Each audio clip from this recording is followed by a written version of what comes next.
Only one sun rises in this world. Jamukha used this sentence to explain his leadership struggle with Genghis Khan. These two names, who became blood brothers by shedding their blood at a young age and fighting back to back in their youth, would eventually turn into two fierce enemies vying for control over the lands of Mongolia.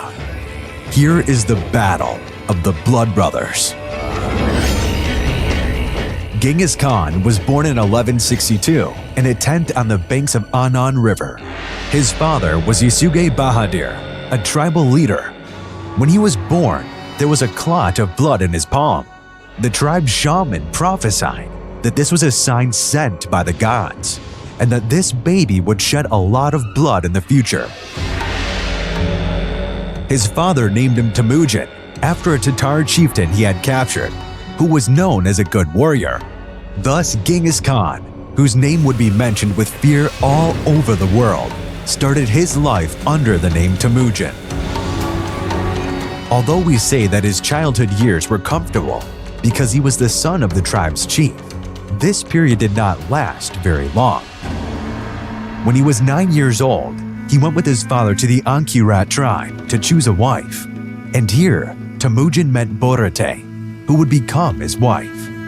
However, his father was poisoned by the enemy tribe, the Tatars, on the way back. After this incident, everything changed for Temujin. First, his tribe did not want to take orders from a child, so they took everything and left them. Then, none of the other neighboring tribes they sought refuge in accepted them. Temujin was left all alone with his mother and a few siblings in the harsh Mongolian lands. In order to hide from their enemies, they lived for several years on the slopes of Mount Borjigin Khaldun, surviving only by hunting and gathering. Their life was so hard that when his half-brother Börte secretly ate a fish and a lark they had caught from his family, Temujin got angry and killed his brother with an arrow when he was only 13 years old. During these difficult years, Temujin's path crossed with Jamukha, the son of Kakirat tribal leader. These two boys, who were the same age, got along very well and became blood brothers, swearing that they would remain friends until death. But this union did not last long. Temujin was kidnapped by the enemy tribe, the Taichuts. After living in captivity for several years, he managed to escape by his own efforts and went to Ankirat tribe to get his promised wife Börte. The Ankirat leader kept his promise and allowed Temujin, who had no one left, to marry Börte. But Temujin could not spend much time with his wife. This time, he was attacked by Merkit tribe, and his wife Börte was kidnapped while he barely saved his life. As a last resort to save his wife, Temujin took refuge with his father's old friend, Tughril Khan, the ruler of the Kiraites. He also asked for help from his blood brother Jamukha. Temujin marched on the Merkits with the power he received from both sides and managed to save his wife. After this war, Jamukha and Temujin's tribes lived together for 18 months and survived by joining forces in this difficult environment.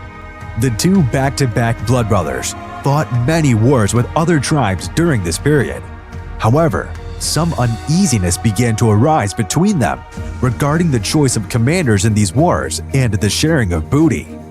Jamukha chose his commanders only among nobles, even if they were unsuccessful, and argued that ordinary people could not be rulers. Temujin had his own merit system.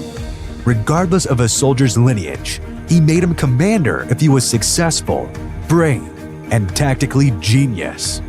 In addition, Jamukha did not distribute loot to his soldiers, but kept it for himself, while Temujin shared almost all of the loot obtained with his soldiers. Temujin's fair rule soon led to the gathering of many Mongol soldiers around him. This fueled the leadership struggle between Jamukha and Temujin, so much so that when the disagreements between the two became unbearable, Temujin realized that there would be trouble and left Jamukha with his tribe in the morning, and even some people from Jamukha's tribe went with Temujin. Temujin's departure in this way, and even people from his own tribe following him, made Jamukha very angry. Jamukha's brother Taichar followed Temujin and secretly tried to steal the horses in his herd, but he was killed by Temujin's eldest son Jochi. After this incident, these two names, who were previously blood brothers, were now feuding. Using his brother's death as an excuse, Jamukha organized an attack on Temujin and inflicted great casualties.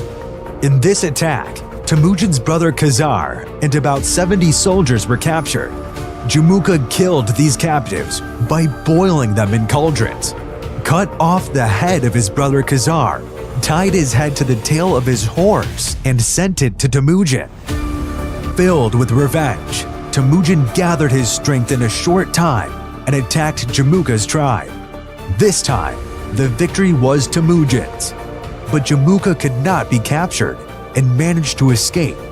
Until Jamukha gathered his forces, the relationship between the two calmed down a little. But Temujin's armies were growing like a mountain, with new people joining him because of his fair rule. Temujin defeated several more tribes in the process and destroyed the Tartars, whom he had a special hatred for killing his father. Even the Kariach ruler Togrul Khan, who had helped him at first, was disturbed by Temujin's growing power and marched against him. But Temujin also brought the Kariachs to their knees. Only the Nayman tribe was left against Temujin, who united the tribes to himself one by one and gathered the Mongols under a single flag. Everyone who was afraid of Temujin's wrath gathered around the Naymans, so much so that even his blood brother Jamukha was on their side. When the calendar showed the year 1204, Temujin attacked the Naymans and Jamukha and defeated his enemies. Although Jamukha managed to escape with 5 of his friends, Temujin was now the sole ruler of the Mongolian plains. Therefore, Jamukha's companions betrayed him to favor Temujin and handed Jamukha over to Temujin. However, Temujin would have these 5 people slaughtered, saying that soldiers who sold their leaders would also sell me when the time came. Although Temujin offered his former blood brother Jamukha to make peace and fight on his side, Jamukha did not accept this offer and asked for an honorable death from his blood brother. Temujin also fulfilled his wish. Jamukha was executed honorably and bloodlessly by breaking his back. The difficult thing was to gather the Mongols under one flag. Temujin was 44 years old when he achieved this.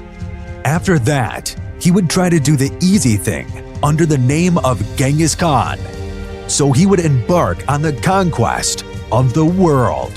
And he was going to inscribe this quote in history: "It's easy to conquer the world on horseback. The hard part is to dismount and govern it."